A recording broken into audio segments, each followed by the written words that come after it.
All right. Well, welcome everyone. Welcome, one and all to Impolite Company on WGCPR.live, where we defy the old adage, you're not supposed to talk about religion and politics in polite company. So we talk about religion and politics. That makes us impolite, I guess.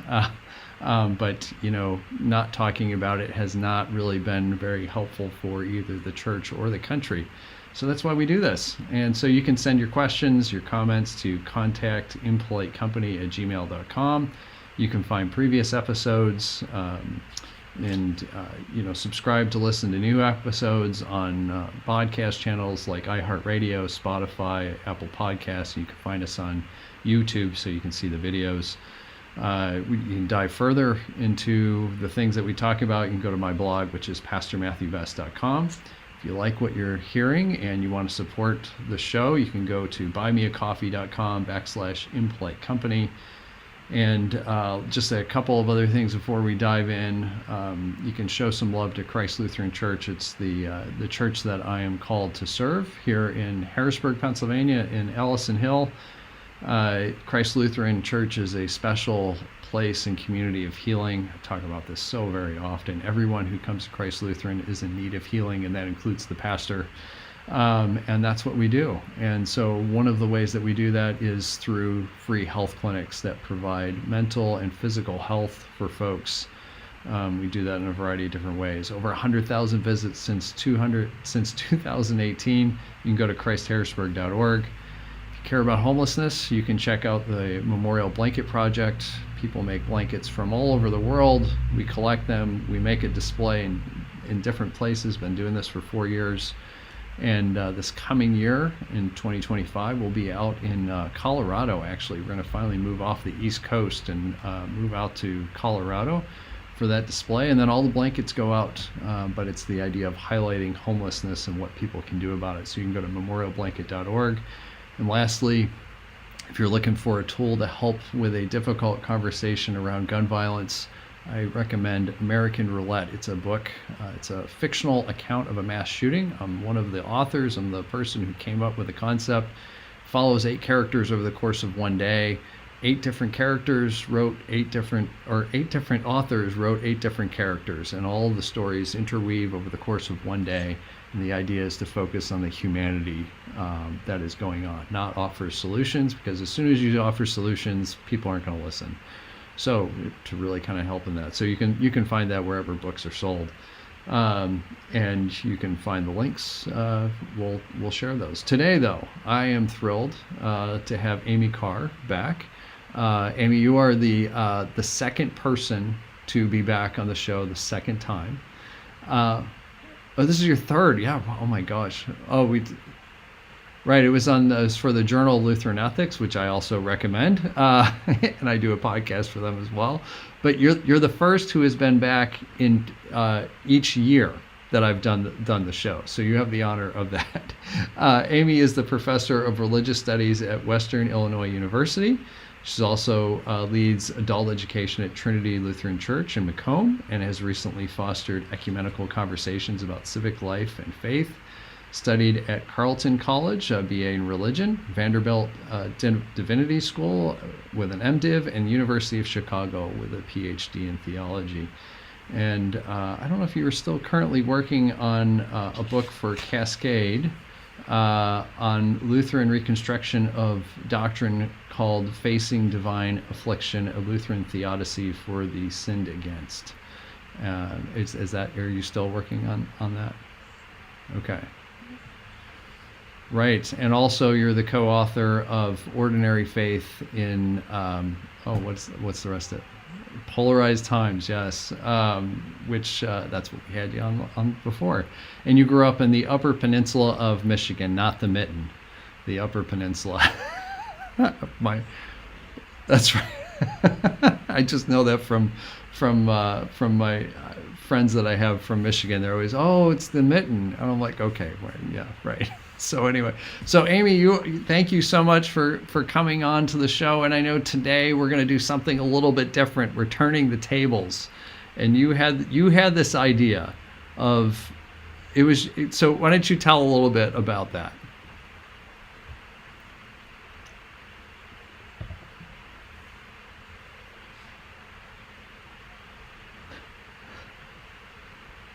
Yeah.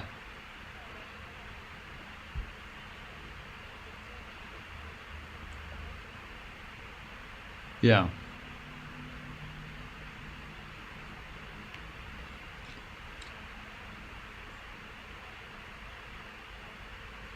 Which is really exciting. I can't wait to hear what they have and what their questions are. So take it away, Amy.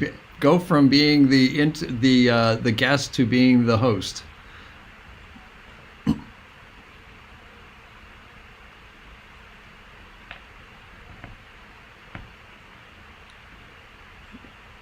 Ooh boy, we could take the whole hour for this. No, I'm not gonna. No. Where I grew up, and I grew up in outside of Rochester, New York, in this little town called Spencerport, which is along the Erie Canal. There's a lot of history there. When I go to visit my parents, they still live in the same house.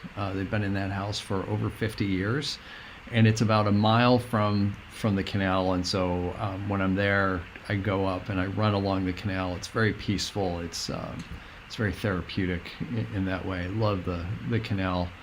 And I remember watching the political shows on PBS with my dad. That's what got me engaged in politics. So the McLaughlin Group was, I don't know if people remember that, but the McLaughlin Group was at the McNeil Lehrer News Hour, all those type of things.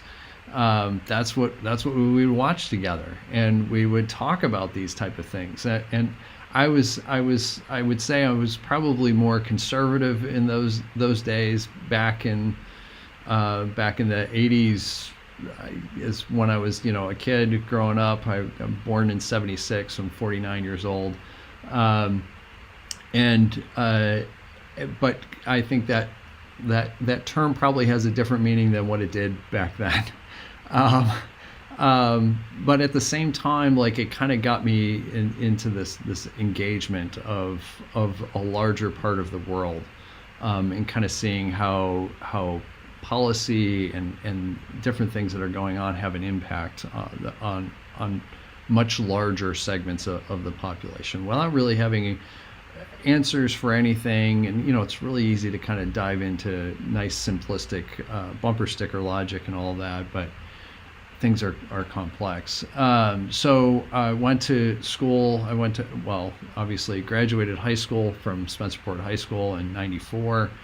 Went to college out in Grove City College, which is in Western Pennsylvania. Again, it's a conservative school. It's one of the few schools that doesn't take any federal funding for loans, which is interesting. There was a Supreme Court case about it, actually, too. And so I started off as a biology major, and part of that is because of an experience that I had with ulcerative colitis, or at least that's what was told. Painful experience.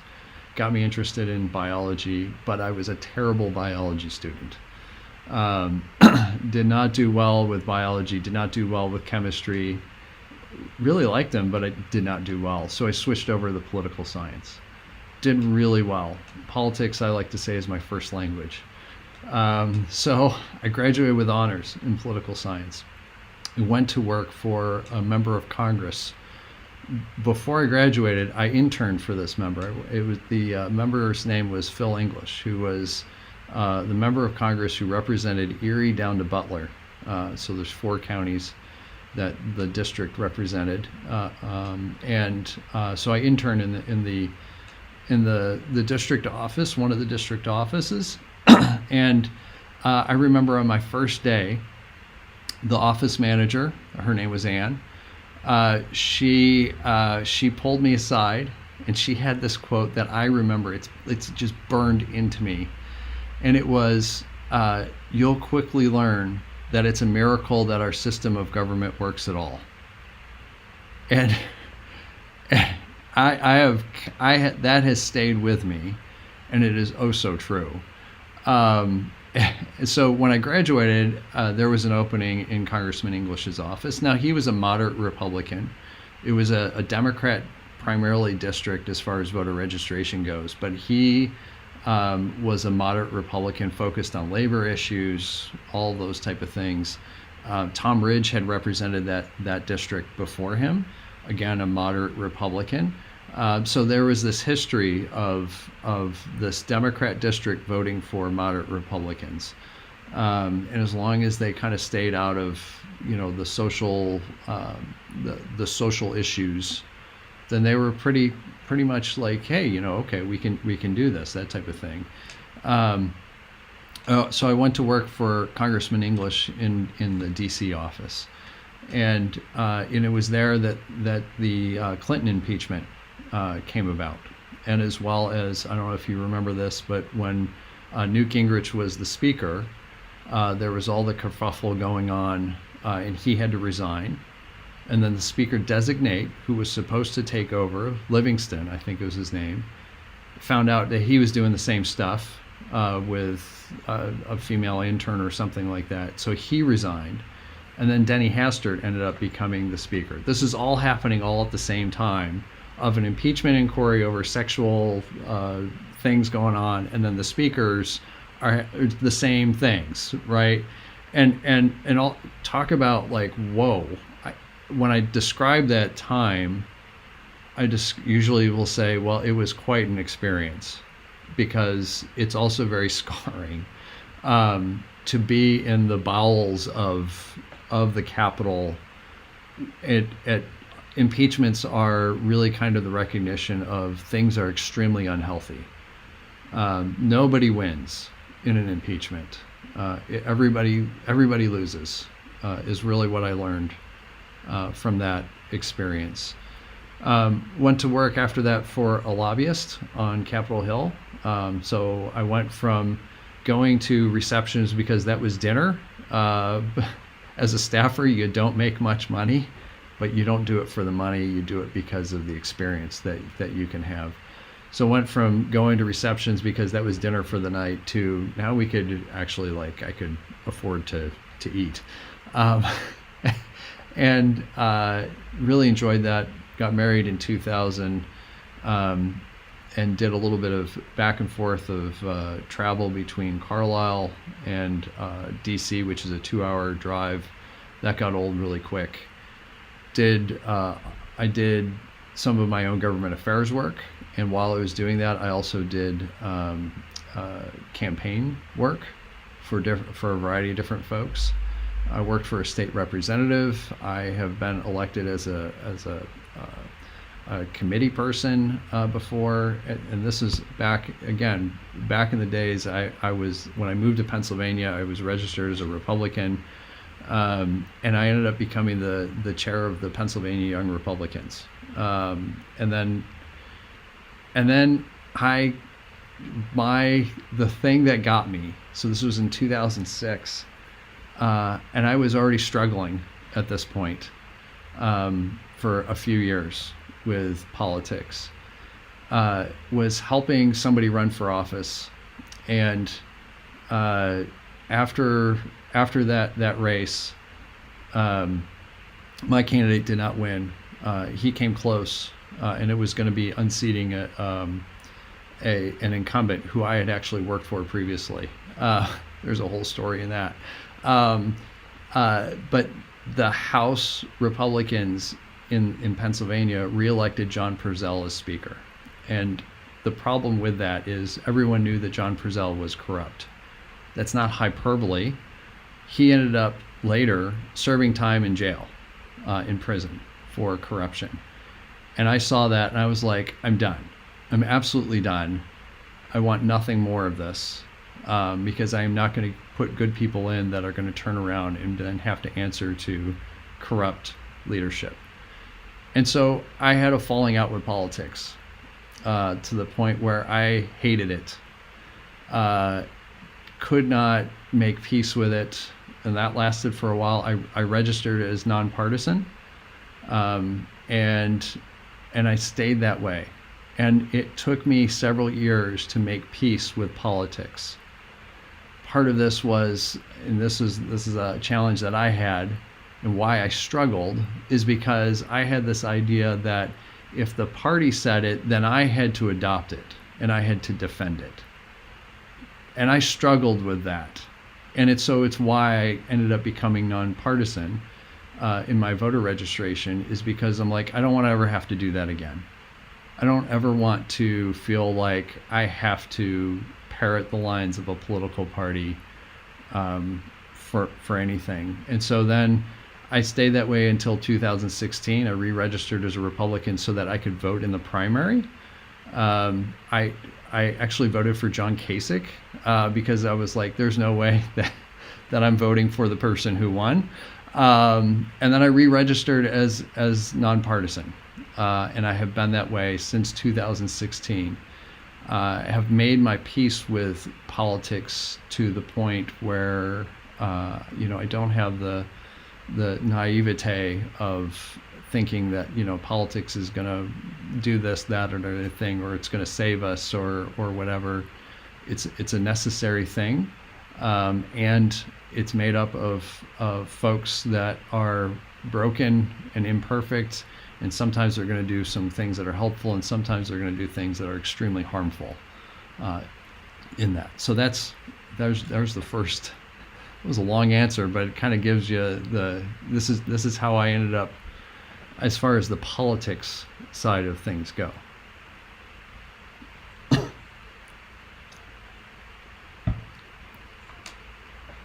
Yes. Yeah.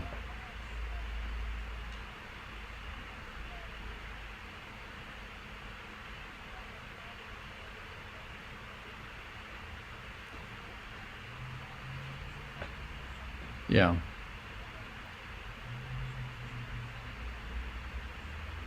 Right. Right. And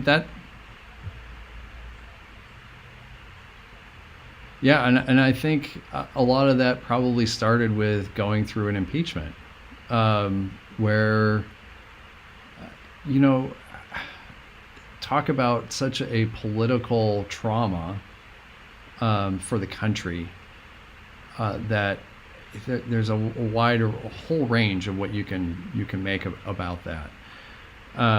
But then now, kind of seeing the people who were pushing for impeachment of Clinton completely flipping with a different president who does a whole variety of things and saying, oh, well, character doesn't matter. Well, you said character mattered back in the 90s. And all of a sudden now character doesn't matter. Like for me, this is where a core, one of my core beliefs has to do with congruency of what is said and what is done better match up as much as possible. And I know people are not perfect, and we all have an issue with this. But there's a difference between I made a mistake and willfully saying one thing and then doing not just something different, but the exact opposite of it. That becomes a huge problem for me. And I think that probably goes back to that experience in DC, working for a member of Congress during an impeachment. I remember my boss really struggling with the whole impeachment thing. He didn't want to have an impeachment hearing. He didn't want to be going through all that stuff. Did he like what Clinton did? No. I don't know of too many people that liked what he did, but he didn't want to have an impeachment. He was one of 8 Republicans who voted for 1 article of impeachment because he couldn't vote for 0, because that would be the end of his career. He was on the Ways and Means Committee, which is a powerful committee. This is what he cared about was, hey, let's work on the tax structure. Let's work on the finances. He's representing people who are in labor, like the labor industry. And this is what he cared about. He was trying to do things for the people he represented, and he's like, this is not helpful. And I just remember him struggling with this. Like, what do I do with this? Feeling trapped into, like, I have to vote for one of these things, and this whole thing is a farce. And yet this is how he had to try and make peace with it in that. And so I think that's probably the start of that kind of political trauma, if you want, since that's what you labeled it.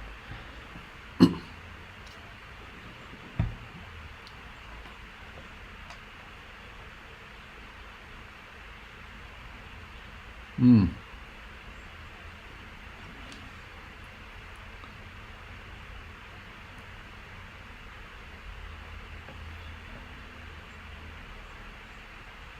Yeah, I mean, th- and this is not against him. Like, I also get, like, this is on a national stage, and uh, to be the only one is not an easy thing, um, because it would essentially be the end of his career. He would have been primaried. He would have, like, all these type of things over something that just didn't seem to be that important for for the variety of different things. I think there's a few different answers to the question, but I think, what did my time there teach me? It taught me that what I had learned back in the district office was absolutely true. That it's a miracle our system works at all, given the fact that uh, these people who are elected to office are not special. They are no different than anyone else. They put their pants on the same way that everyone else does. They have their own brokenness. They don't have the answers. Half the time they're just making it up as they go along, because that's what you do. And and and they don't have special insight. And I think part of the challenge that we have made is that we're looking to them for vision, for the answer. They must have the answers. They got elected to this position. They must have some kind of special knowledge. They don't. They're no different than anyone else. And I think we do a disservice when we make our elected officials into something more than what they are. It's not fair to them, and it's not fair to the rest of the country as well. There are people who got elected that I'm like, how did this person get elected? You got to be kidding me. Well, they knew the right people. They were able to raise enough money, and the party registration was in their favor. And the person they were running against ran a terrible campaign. Like, that's why these people get elected. Like, it's the voters put somebody there. Yeah, so that's a part of what I learned. But also, you got to listen to people. Part of what I remember when impeachment had first started, the first 2 weeks, it was back in those days that the phone would turn on again at 8 a.m. and it would go automatically into answer at 6 p.m. Well, we answered the phone from 8 to 6, all of the lines, because people were calling from all over the place. And it was a whole range of emotion. And to try and deal with that, it was exhausting. By 6 p.m., we were just exhausted and wiped out for 2 weeks straight. And we couldn't work on anything else. Phone, literally, you'd get the phone and then you'd hang up and it would ring again. And then you're just doing this. And we had a lot of people calling from out of the district. And so we'd have to keep saying, you need to call your own member of Congress because we don't represent you. This is just, oh, well, why pay taxes? I'm like, yeah, no doubt you do. And this is how this is set up. There's a lot of people who don't understand how the system works.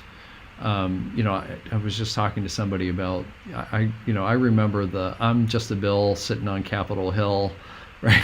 The Gen Xers all know that video, right? Yeah, right. And it was a great video to explain, hey, here's how it's supposed to work, that type of thing. And then there's the reality of how it does work. But at least it gave a start. I think we seem to have people seem to be more interested in entertainment than in understanding the civics of it. So there's a few things that I learned in that.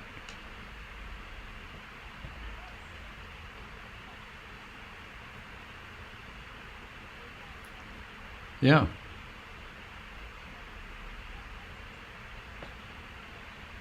Mm.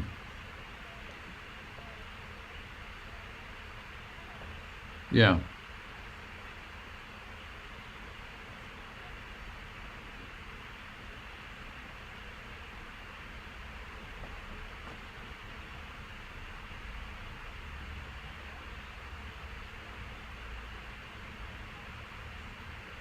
I'll start.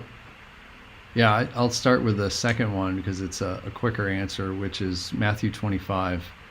When Jesus talks about the judgment of the nations, right? And so in there, it's the sheep and the goats and all that, and I think that's the sheep and goats. Anyway, but it's, when I was hungry, you fed me. When I was thirsty, you gave me something to drink. When I was naked, you clothed me. When I was a stranger, you welcomed me.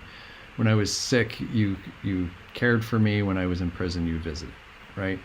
And that is, I think a lot of times we end up interpreting that in individual ways. But I think when Jesus is talking about this, it's the judgment of the nations. It's not just an individual. It's the nations. It's the larger community. How is the larger community, as well as the individual, caring for those on the margins? This is the same thing where, in, at least in Luke, we're doing the narrative lectionary here at Christ Lutheran. So this is the year of Luke that we're going through. And like today was Luke 7. It was John's people coming. Are you the one that we're supposed to that we've been waiting for? And Jesus says, well, go and tell John what you're seeing. The blind are seeing, the lame are walking. Good news is proclaimed to the poor. And Jesus is really referring back to his first sermon in Luke 4, in which he opens up the scroll to Isaiah 61, and guess what? There it is. All the stuff that he said he was going to do, he's doing. And so Matthew 25 just seems like continuation of all of that. And I know different gospel writers and all of that, but there's this kind of continuation. It's this progression, right? And so that's a very much a driving verse for me, that brings this intersection of ministry and faith with politics. And really oftentimes we'll say there's a difference between politics and partisanship. Politics is essentially, how is a community going to decide how they're going to make a decision? That's what politics is, right? It comes from the Greek, but partisanship has to do, it's a piece of politics, but it has to do with political parties, ideologies, and those type of things, of how how people are going to get elected in order to do the politics in that, right? And there's a difference in that. But when Jesus is talking about things, he's talking about, it's a political statement, because it has to do with the welfare of the greater good and how larger bodies are going to do that. To me, that's the combination. I think about advocacy, which, I do a lot of things with advocacy, and advocacy is a form of discipleship. And I think there's a lot of biblical grounding in that. Moses was advocating for God's people in Egypt. Esther was advocating for God's people. Like, there's stories after story after story of even Jonah is doing advocacy, although he doesn't like it, right? Right? I mean, that's kind of, it's a story of advocacy, but it's like, I don't really want to be saying this because I'd rather they just suffer because they brought so much pain on my people. But this is what he's compelled to do. So there's all these type of stories of advocacy, and I think that's kind of this intermixture of religion and faith. It comes in the form of advocacy, which is different than lobbying.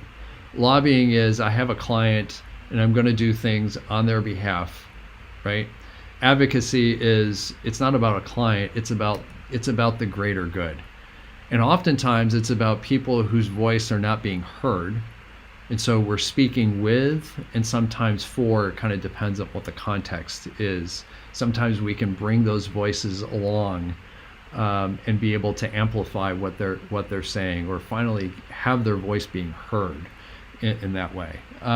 What was the first question? Oh, yeah.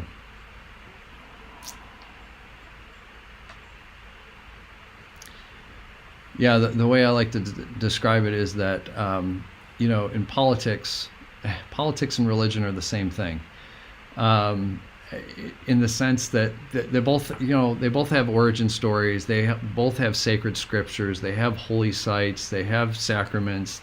Money is involved. But one of the key things that religion and politics both have are myths, and they have a vision of the direction of where we're going.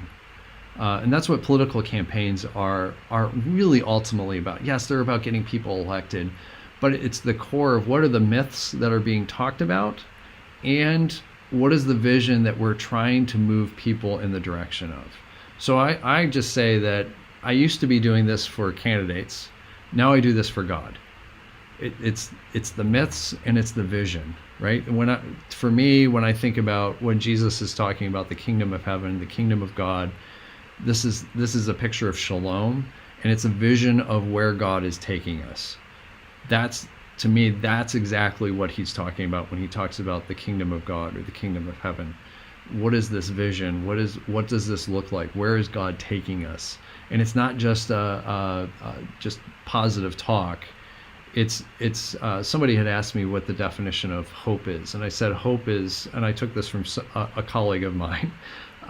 Hope is seeing the reality of the current time for what it is, so it's not sugarcoating it, and then saying, but God is taking us in a different direction. And so it's not a wishful thinking. It's no, God is doing this. And we may not be able to see it, and it may look terrible, but this is the direction that God is going. For me, the big change happened in 2009. I had finished up, what was I trying to remember? 2009, I was doing entrepreneurial coaching. This was after kind of my time in politics, where I was trying to figure out what I'm going to do with my life. and went through some bad financial time, and just was doing anything that I could financially. 4 kids, young kids, mortgage. I don't know how we paid the bills. Somehow we did. Because I was not working full time. I was working part time. I was doing some random things here and there. And somehow, one of the jobs I did was delivering the paper. Yeah, right? Yeah, there you go, right? And so I was doing that, and it was delivery at night, and I had a tape in my car. You could play the old cassette tapes, right? And so I would get tapes out of the library, and I would listen to them. So I was listening to things on leadership. I was listening to Nick and McKee and ethics, of all things. Right? While I'm driving at nighttime, and the only paper delivery person I know of that listened to Nick and McKee and ethics, and somehow that got me to, I did a really good job, because I kind of figured, well, this isn't permanent. This is where I am right now. And so I just did my all in it. And then that got me a job at the newspaper, where then I was managing delivery people. And I remember part of this was also going around the newspaper machines, where you put like a couple of quarters in and you pull the paper out. So part of my job was also collecting money out of those. So again, I got to drive around and listen to things. And I remember, so this was Good Friday. Good Friday, 2009. And I drove around, I did everything, and then I was supposed to head down to Shippensburg, which is about a half hour away, where there was another office there to manage the paper delivery people. And I finished up at like 10:30 in that morning, and there's nobody at the main office on Good Friday. They all had taken off. So I went home, and the kids are home, and I said, I got to go down, but I'm really hungry. Really hungry. So my wife was like, just eat lunch. I know it's early, but that way you won't have to worry about it later. Okay, sounds good. So I eat lunch. I get on the road. I'm driving down the road, and I get this feeling. And then the phone rings, and it's one of my coworkers who says, "You're not going to get into the office. There's been an accident." I'm like, "What do you mean?" "Well, there's been an accident. Car came into the office." What? So I drove down, because I don't know where else I'm going to go. So I go down, I see what had happened. is that this car, so the office was in this old stone building built in the 1700s, historic building, and it was right on the main street in Shippensburg, which is King Street. And this car, it was a truck, I think. The person who was driving it has some kind of health issue, died at the wheel, somehow turned the vehicle up onto the sidewalk, and it straightened out, drove down the sidewalk about 100 feet, didn't hit anything, and didn't hit anyone. And this is a busy street. And then came through the corner of the building, right through where my desk was. Literally went through where my desk was. And I wasn't there because I got hungry. And so then I hear this voice that says, no harm is going to come to you when I'm driving, while I'm on the phone with this person. And then I see, and I'm like, oh my gosh. So this starts this whole kind of spiritual experience. I grew up Roman Catholic, and so the mystical side of faith is something I'm very comfortable with. St. Francis is one of my favorite saints. St. Therese is another favorite saint. These are folks who have had these kind of encounters. They understand kind of more the mystical side, the non-rational encounter with God side of things, right? So I ended up, they said, well, your job is eliminated, because it quite literally was eliminated when the truck went through, because they had to shut down the whole office and everything. And so they said, we can move you over to another position, and here's what it would pay, or we can give you a 2-week severance. I went home and I said, I need to think about this. And I talked to my wife and I said, I don't know what's going on, but I need to follow this. I'm going to take the severance. And that's what I did. My wife, God love her, I have put her through so many different things. She is an angel. So that's what I did. I took the 2-week severance, not knowing what's going to happen after 2 weeks. So we get to June, and I have this spiritual experience where over the course of 3 days, I cannot help but see, hear everything, this color.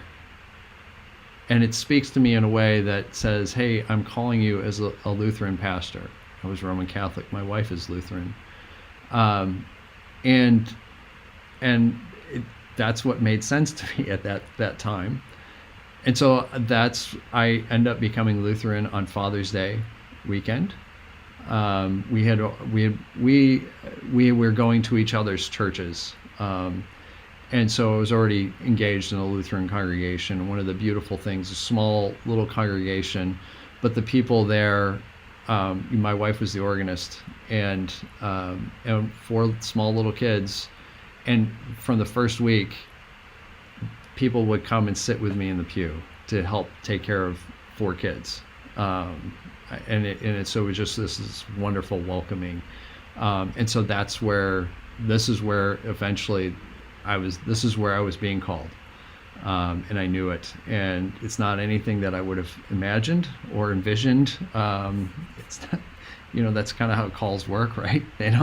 It's not something that you aspire to. It's but what you're called to. And I think the background in politics has been a wonderful training for me in understanding people. Not that I always get it right, that's for sure.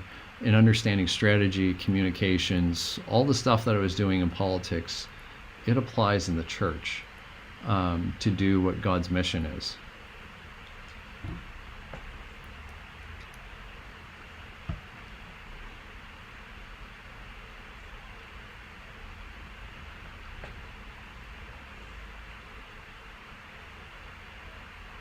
Yeah.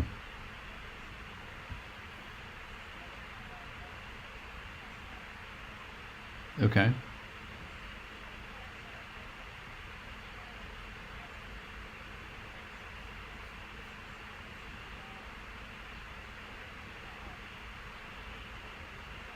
Mm. Yeah. Yeah.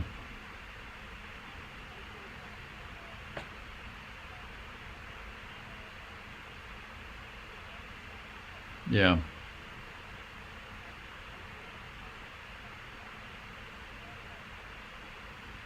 Right.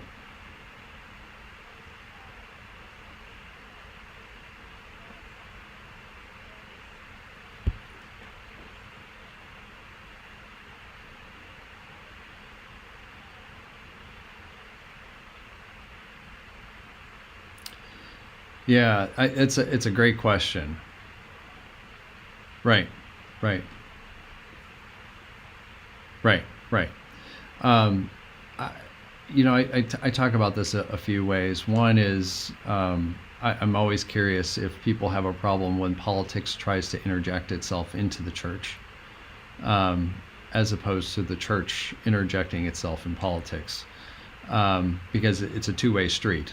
You can't be, oh, the church can't say anything, but it's okay for politicians to have a theological opinion on a public political platform.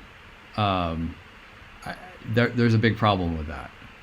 If the church can't say anything, well, then politicians shouldn't be saying anything either. And I don't know that either one of those is true.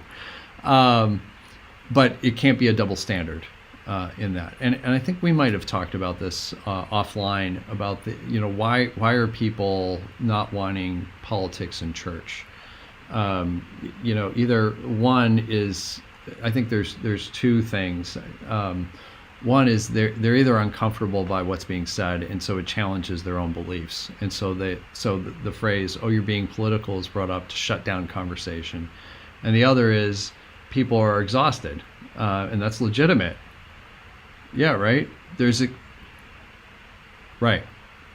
There's exhaustion, and at the same time, like the congregation I'm in, people are exhausted, but they don't have an escape. They can't change the color of their skin. They can't change their sexuality. They can't change their legal status. They can't change, you can change your legal status, but that's the idea is they don't have an escape mechanism that, oh, well, I don't want to have a talk about racism anymore. And even though my skin color, what are you going to do? Like, this is so you got people who don't have that ability to just put something on the side as if it doesn't impact.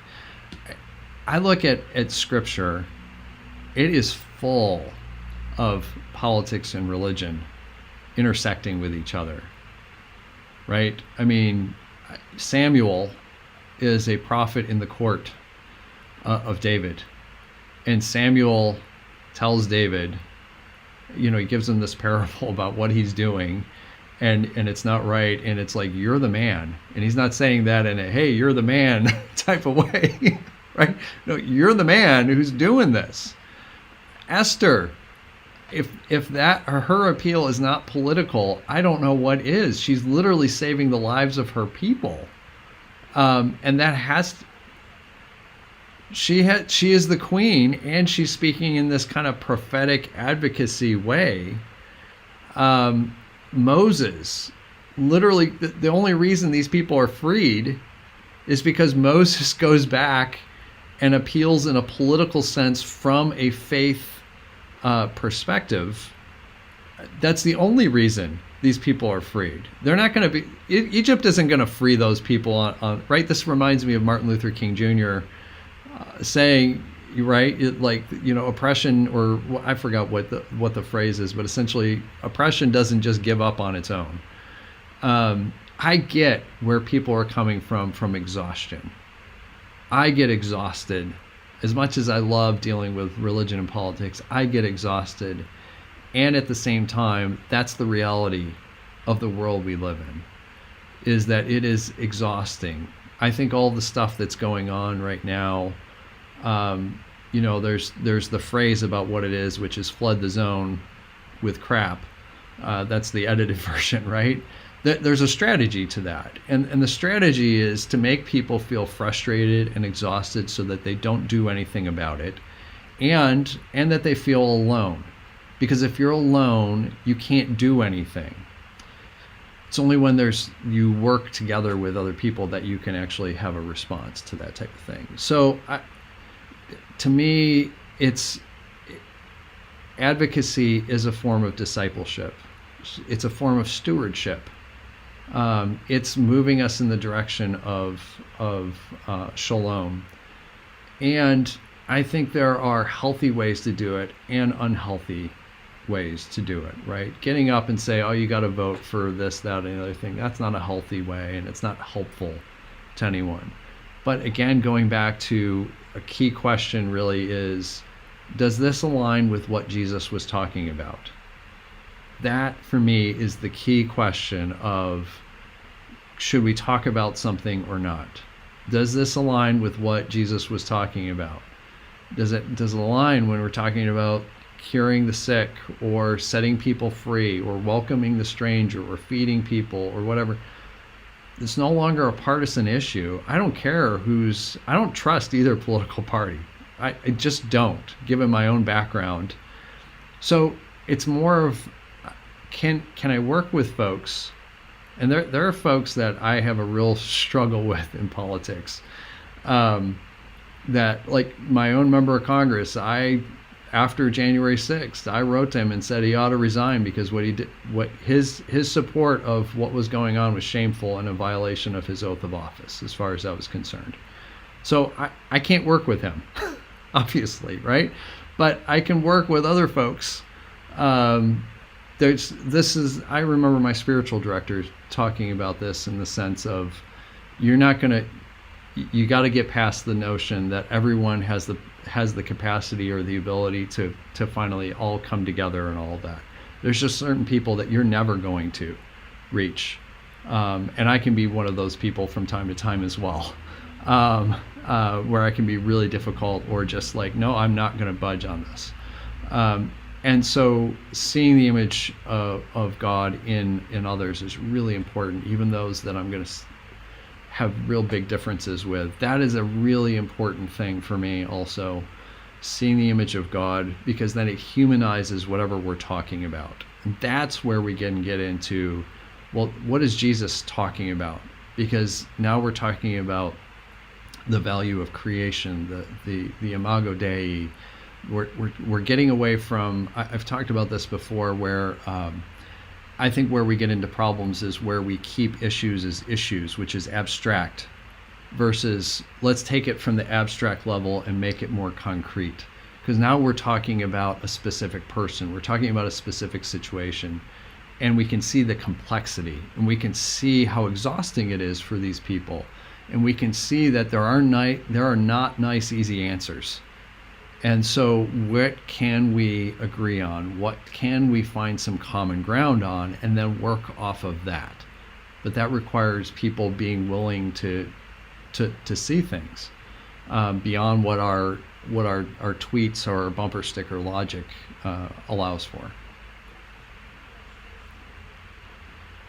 Yeah. Yeah.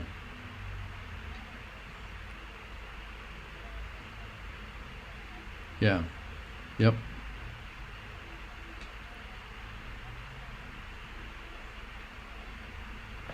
Okay.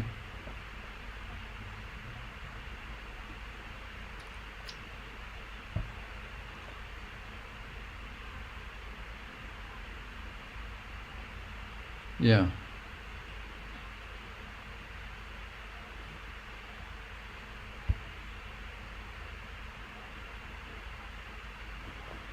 Hmm.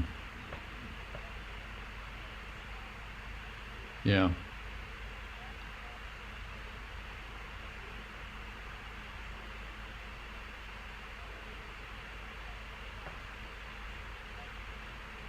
Hmm.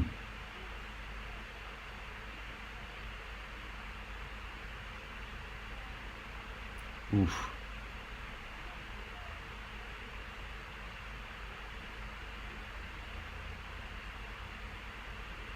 Hmm.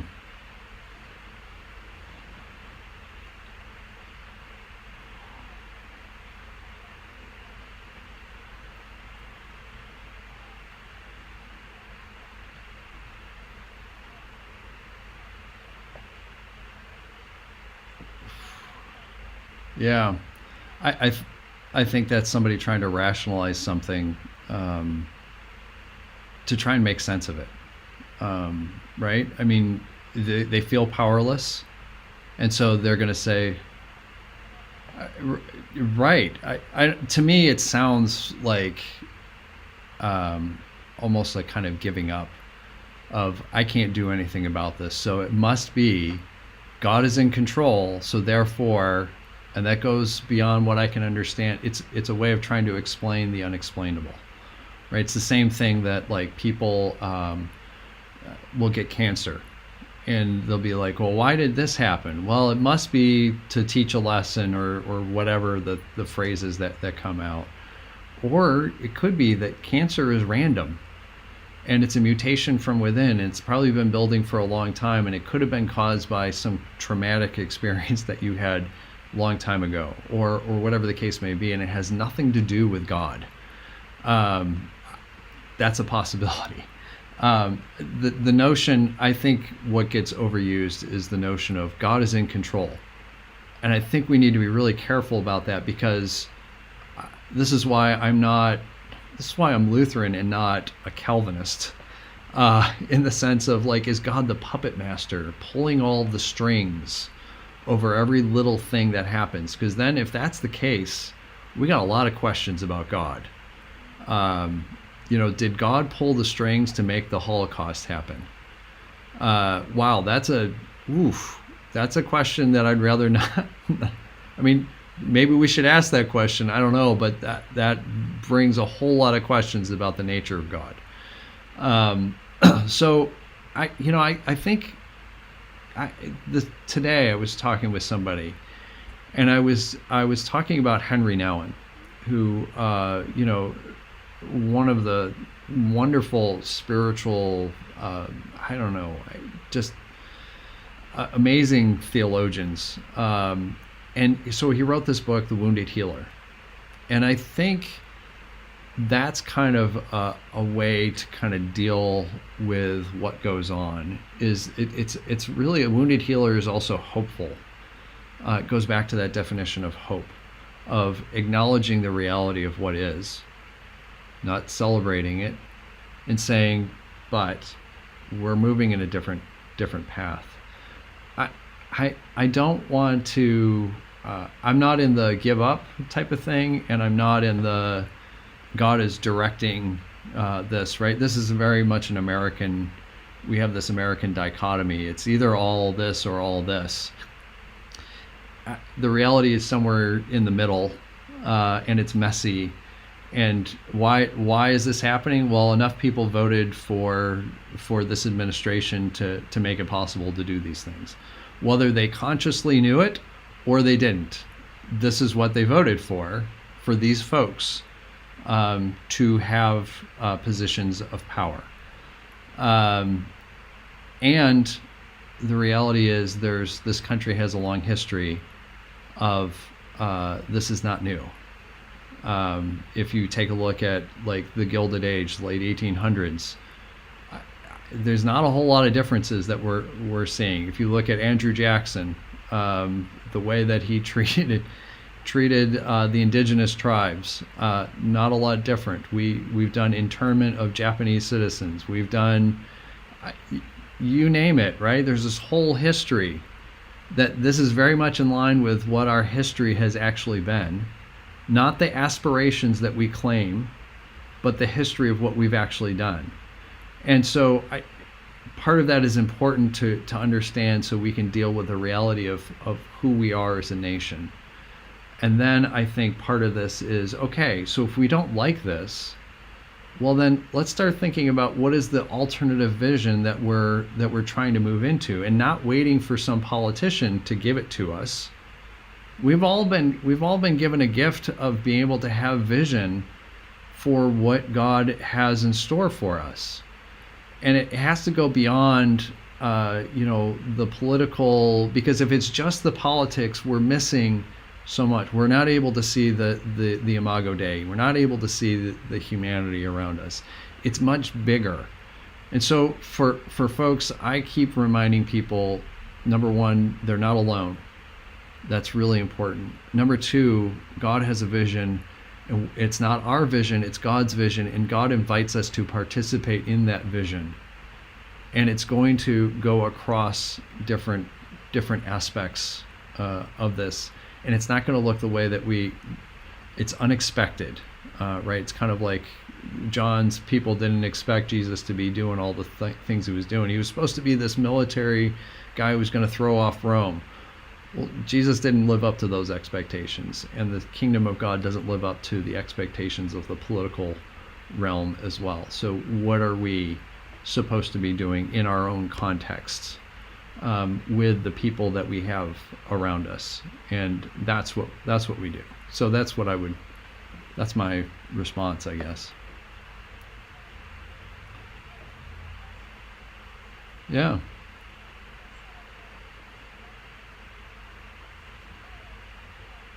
Right.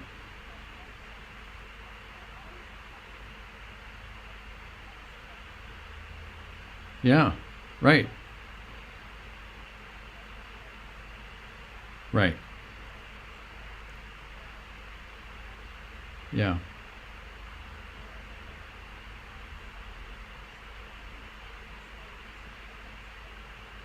Yeah, sure. Oh yeah.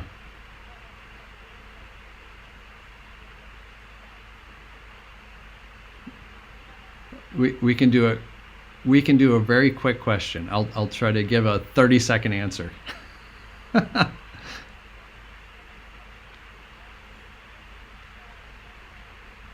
Uh-huh.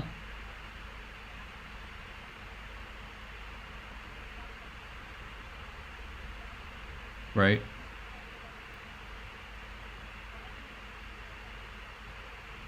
Oh wow. Well, he shouldn't have done it if he cared about saving his life, right? But this is where, again, kind of going back to lessons in politics. One of the beautiful things about politics is it is visionary, ultimately, right? And it is a movement, and it has these myths. This is why religion and politics are the same thing for me. It's just a matter of whose vision it is, right? And they're not. I'm not a fan of theocracy, because that ultimately ends up just being using God for one's own purpose. It's a form of idolatry.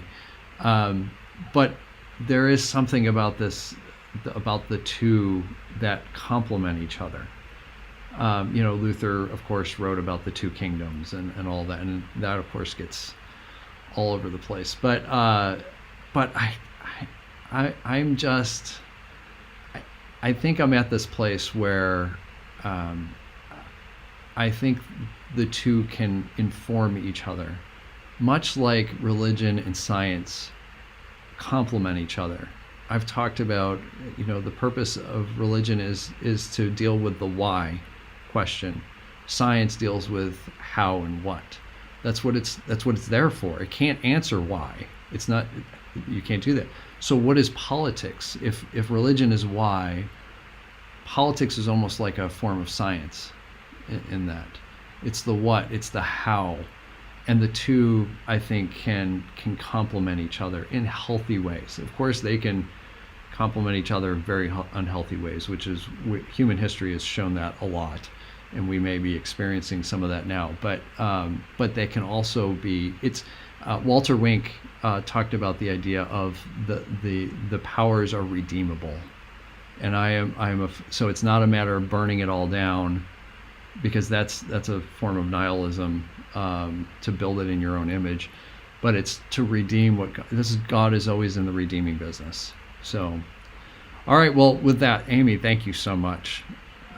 This has been an absolute pleasure. It's interesting being on the other side of the equation, but I really do appreciate you coming on and asking the questions and letting me really kind of explore and play with ideas. That's what I love to do. So thank you.